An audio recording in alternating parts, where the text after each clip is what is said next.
Assalamualaikum warahmatullahi wabarakatuh. Perkenalkan, nama saya Irina Anastasia Fauzan. Saya dari kelompok 6. Kemudian di sini saya akan menjelaskan tentang hasil dari observasi kelompok kami. Baiklah, kemudian presentasi yang pertama akan dilanjutkan dengan teman saya. Assalamualaikum warahmatullahi wabarakatuh. Nama saya Ditya Samara Dewi. Di sini saya akan menjelaskan tentang permasalahan SDM yang ada pada perusahaan karena akibat dari pandemi COVID-19. Perusahaan yang akan saya jelaskan adalah organisasi PT Pilar Prima Nusantara atau yang biasa kita kenal dengan JNT Express. Perusahaan ini bergerak pada bidang ekspedisi dan pengiriman barang. Permasalahan yang saya temukan adalah yang pertama, keluhan kurir karena kesulitan mengakses area lockdown ketika mengirim barang memaksa kurir untuk berpikir solutif. Nah, ini penyebabnya karena adanya pemberlakuan lockdown di suatu wilayah, jadi kurir tidak bisa mengakses wilayah tersebut. Lalu solusi yang saya berikan adalah bagian HRD atau bagian sumber daya manusia perlu memberikan pelatihan khusus kepada kurir untuk berpikir solutif, kreatif, dan dapat tetap bertanggung jawab untuk menyelesaikan pekerjaannya. Dalam kasus yang tadi, untuk kesulitan mengakses area lockdown, saya mungkin si kurir bisa menitipkan paket tersebut di pos jaga COVID di depan pintu masuk suatu komplek atau suatu area yang di lockdown. Jadinya nanti paket bisa diteruskan ke penerima atau warga penerima tersebut.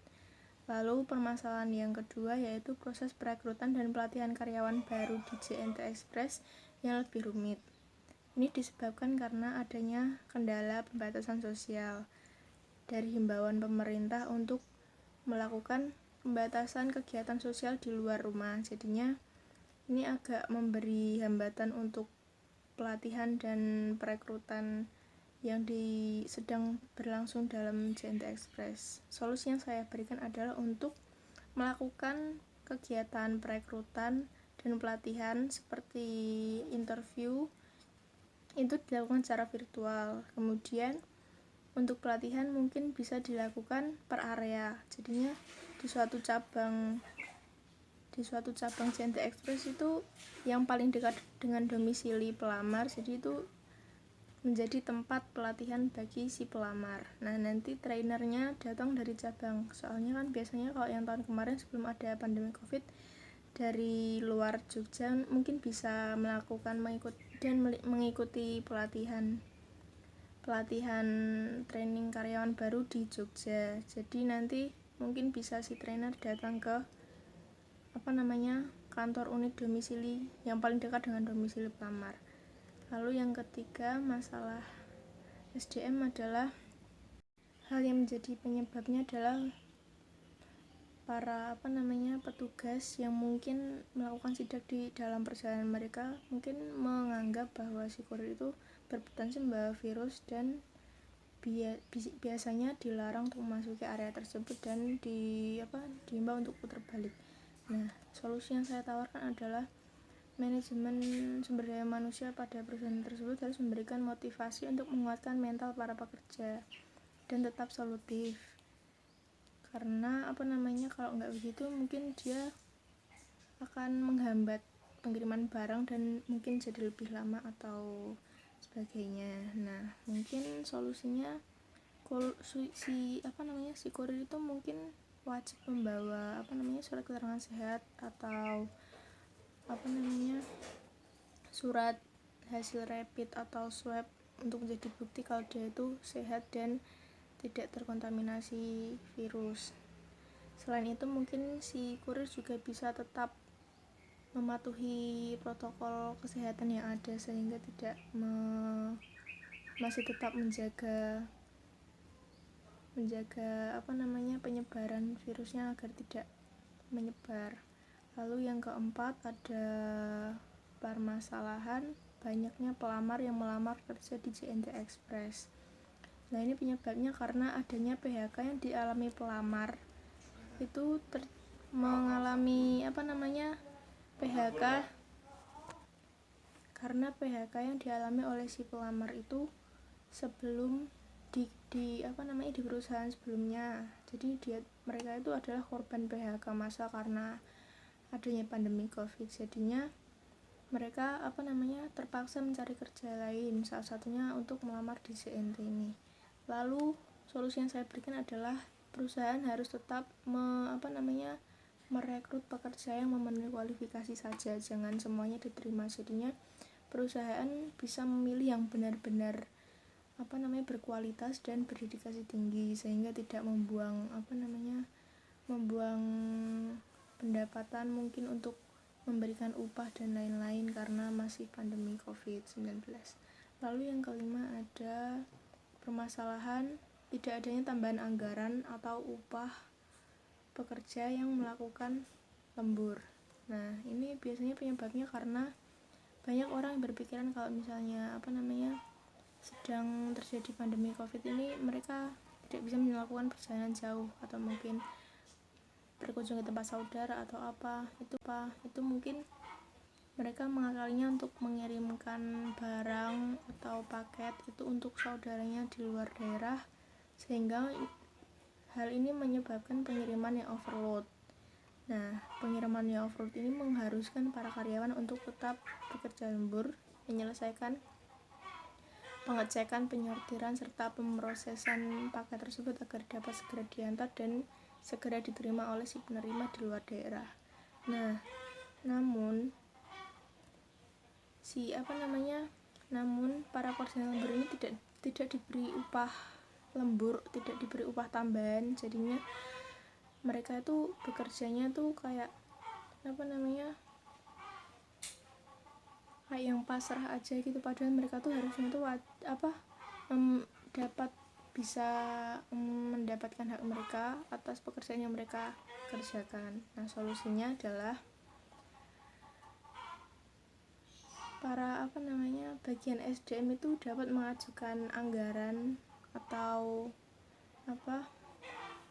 anggaran khusus untuk bagian keuangan untuk menambah anggaran ketika terjadi masalah mendadak seperti ini. Kalau misalnya pandemi COVID seperti ini kan sangat ekstrim ya, jadinya tuh mungkin itu upah itu menjadi hal yang krusial untuk semua orang. Jadinya mereka harus memperhatikan upah karyawan juga, sehingga para karyawan tetap dapat upah sesuai pekerjaan yang mereka lakukan. Oke, baiklah, saya sendiri Irena Natasha. Saya akan menjelaskan tentang observasi saya pada CV Amro. CV Amro adalah suatu perusahaan yang bergerak di bidang jasa, yaitu adalah jasa pengolahan kayu. Di CV Amro tersebut terletak pada Tempuran, Magelang, Jawa Tengah. Oke, menurut hasil pengamatan saya, permasalahan yang terjadi di CV Amro yang mengenai tentang SDM adalah: pertama, banyak orang yang berbondong-bondong melamar untuk menjadi tenaga kerja pada CV Amro. Penyebabnya adalah karena banyaknya orang-orang yang mengalami pemutusan hubungan kerja pada pabrik atau perusahaan-perusahaan lain, sehingga banyak orang yang membutuhkan pekerjaan. Solusinya adalah menyaring tenaga kerja yang masuk, tenaga kerja yang baru sesuai apa yang dibutuhkan pada CV Amro. Baiklah, permasalahan kedua yang dihadapi oleh CV Amro adalah beberapa karyawan mengeluh karena tidak ada uang lemburan. Penyebabnya adalah karena kegiatan ekspor lebih dibatasi oleh CV Amro, karena kebetulan negara tujuan kegiatan ekspor CV Amro adalah negara Cina, sehingga kegiatan ekspor yang biasanya dilakukan sempat terhenti beberapa bulan karena adanya pandemi ini. Kemudian solusi yang terbaik menurut saya adalah lebih menyetok bahan baku supaya kegiatan ekspor, ketika kegiatan ekspor sudah berjalan lancar, tetap ada bahan baku yang akan dikirim. Tidak hanya itu, karena dengan penyetokan bahan baku, para pekerja tetap mendapatkan pekerjaan, jadi tidak mengurangi gaji biasa. Baiklah, permasalahan ketiga yang saya amati adalah atasan yang curang berdampak kepada karyawan atau anak buahnya. Penyebabnya adalah akibat pandemi ini banyak orang yang membutuhkan penghasilan lebih atau banyak orang yang membutuhkan uang, sehingga ada atasan yang berlaku curang, bertindak curang, seperti kayak mengkorupsi uang perusahaan. Jadi kayak orang ingin mendapatkan penghasilan lebih tetapi dengan cara yang tidak baik, sehingga berdampaknya kepada karyawan-karyawan atau anak buahnya. Kemudian solusi yang terbaik menurut saya adalah mencari karyawan baru atau mencari kandidat baru yang menggantikan karyawan atasan yang bertindak curang. Karena kalau tidak diganti, semuanya akan kacau. Jadi kayak ibaratnya keuangan atau pemasukan atau pengeluaran jadi tidak stabil. Atau kalau tidak, memberi nasihat atau pelajaran yang supaya orang yang melakukan curang itu jadi merasa bersalah dan ingin memperbaiki perbuatannya. Untuk permasalahan yang keempat adalah penurunan jumlah jam kerja pada karyawan yang berdampak pada gaji. Karena penyebabnya adalah karena pembatasan diri untuk mengurangi kerumunan, sehingga menyebabkan sebagian karyawan terbagi jam kerjanya, seperti menjadi 2 shift, yang tadinya shift pagi sampai sore menjadi shift pagi dan shift malam. Itu sangat berdampak pada gaji karena jadi jam kerjanya tidak efektif, jadi tidak ada jam lembur karena adanya pembagian jam kerja. Menurut saya, solusi yang terbaik adalah memberikan pengarahan kepada karyawan terkait hal yang terjadi. Jadi supaya karyawan tidak salah paham kenapa mereka tidak mendapatkan gaji tambah karena adanya pandemi ini. Jadi seharusnya atasan memberi pengarahan terkait hal yang telah terjadi. Kemudian permasalahan yang terakhir adalah kurangnya kesadaran karyawan akan kesehatan dirinya sendiri. Penyebabnya karena pekerjaan yang terlalu berat sehingga membutuhkan tenaga, tidak memungkinkan untuk memakai masker setiap melakukan aktivitas kerjaan mereka. Jadi beberapa karyawan yang melepas masker atau tidak menggunakan masker saat bekerja. Solusi yang menurut saya terbaik adalah seharusnya pihak perusahaan memberikan alat bantu untuk pekerjaan mereka, seperti seperti transportasi atau alat untuk membantu kegiatan operasional mereka, seperti alat untuk mengangkat barang atau untuk memindah barang. Jadi agar karyawan tetap bisa menerapkan protokol kesehatan. Baiklah, saya akan menyampaikan permasalahan, penyebab, dan solusi yang ada di PT UMB Boga. Permasalahan yang pertama yaitu tingkat kedisiplinan anggota karyawan atau bahkan disiplin yang naik turun dan tidak disiplin sama sekali. Yang kedua, kualitas pekerja yang tidak sesuai dengan standarnya yang menyebabkan tidak maksimalnya dalam bekerja. Yang ketiga, berkaitan dengan attitude kerja yang tidak sesuai dengan perilaku kerja. Yang keempat, perilaku konflik antar karyawan yang menyebabkan tidak keseriusannya dalam bekerja. Yang kelima, belum mumpuni secara kapasitas untuk berkaitan dengan tugas-tugas yang aneh. Untuk penyebabnya yaitu yang pertama karena kurangnya pengetahuan tentang kedisiplinan dan tidak adanya tujuan dalam bekerja.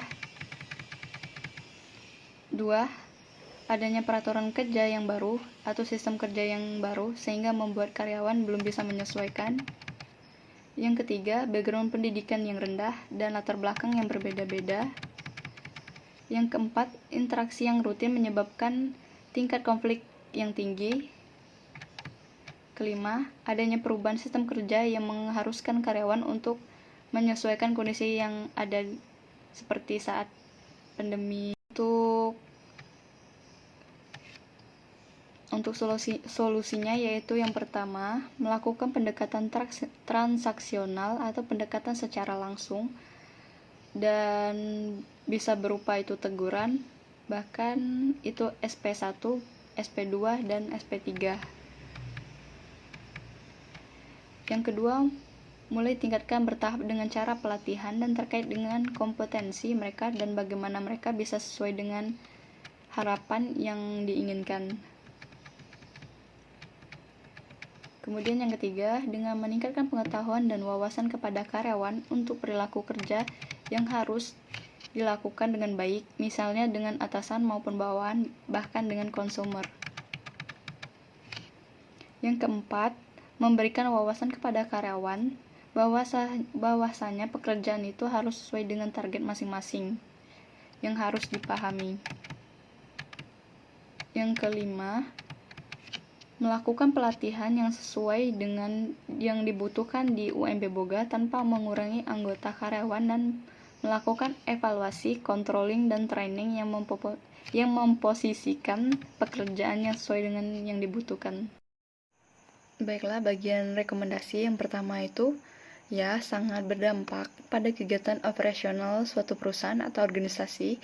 Pasalnya kegiatan terhambat karena adanya proses social distancing, sehingga karyawan terbagi waktunya. Tidak semua anggota bisa terlibat dalam kegiatan secara bersamaan. Yang kedua itu mengurangi beberapa jumlah karyawan yang jam kerjanya sedikit relatif kayak gitu. Sekian presentasi yang dapat disampaikan oleh kelompok 6. Bila ada kesalahan, mohon dimaafkan. Wabillahi taufiq wal hidayah. Wassalamualaikum warahmatullahi wabarakatuh.